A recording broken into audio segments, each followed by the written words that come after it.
How to post a video on Reddit. Hello Redditors, ready to share your awesome video content with the Reddit community. Let's explore how to post a video on Reddit and engage with fellow Redditors.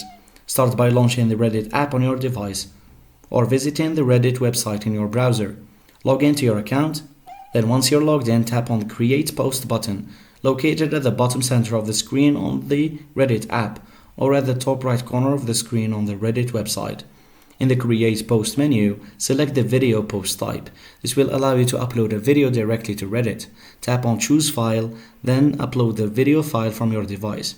You can select a video from your camera roll or file manager. Enter a descriptive title for your video in the title field. You can also add a brief description or context for your video in the text field below the title if desired. Select the subreddit where you want to post your video.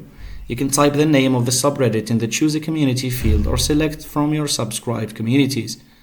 Once you've filled in all the necessary information, tap on the Post button and your video will be shared with the selected subreddit and visible to other Redditors.